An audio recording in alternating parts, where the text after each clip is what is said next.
নমস্কার বন্ধুরা, সন্ন্যাস রান্নাঘরে সবাইকে স্বাগত। তো আজকে আমি তোমাদের সাথে শেয়ার করব চিংড়ি মাছের ঝোলের রেসিপি। তো তার জন্য দেখো আমি এখানে অনেক ধরনের সবজি নিয়ে নিয়েছি।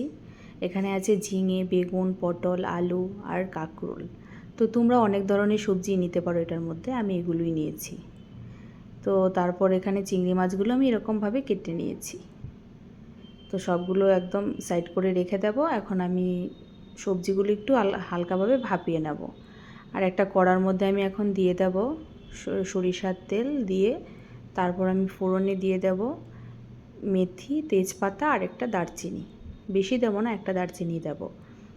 তো যখন ফ্লেভারটা চলে আসবে তখন আমি এর মধ্যে চিংড়ি মাছগুলি দিয়ে দিচ্ছি। তো চিংড়ি মাছগুলো আমি অল্প পরিমাণ ভেজে নেব। তো দেখো আমি চিংড়ি মাছগুলো হালকা একটু ভেজে নিচ্ছি। তো তারপর আমি এর মধ্যে গুঁড়ো মশলা দিয়ে দেব। গুঁড়ো মশলার মধ্যে দেব হলুদ গুঁড়ো, লঙ্কা গুঁড়ো, জিরে গুঁড়ো, ধনে গুঁড়ো আর একটু নুন দিয়ে আমি একটু জল দিয়ে হালকাভাবে একটু গুলে নিয়েছি, নইলে আবার মশলাটা পুড়ে যাবে। তো ভালোভাবে এখন আমি মশলাটার সাথে চিংড়ি মাছটা কষিয়ে নেব।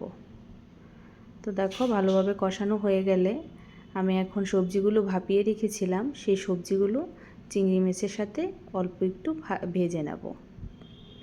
তো দেখো আমি সবজিগুলো দিয়ে দিচ্ছি, দিয়ে ভালোভাবে একটু আমি ভেজে নেব সবজিগুলো।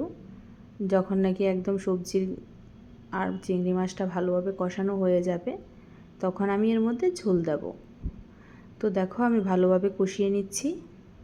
তো সবজিটা যখন একদম সব একসাথে কষানো হয়ে যাবে তখন একদম উপর দিয়ে তেল তেল ভাসবে। তো তখনই আমি এর মধ্যে ঝোলের জন্য গরম জল দিয়ে দেব। তো দেখো আমার সবজিটাও ভালোভাবে কষানো হয়ে গেছে।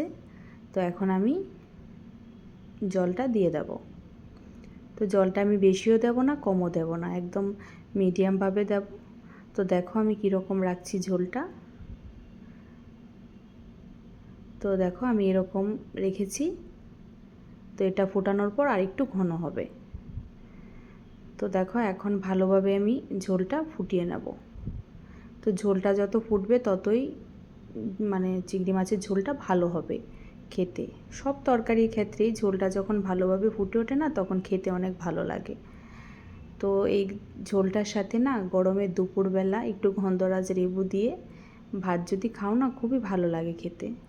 তো দেখো আমাদের ঝোলটা হয়ে গেছে।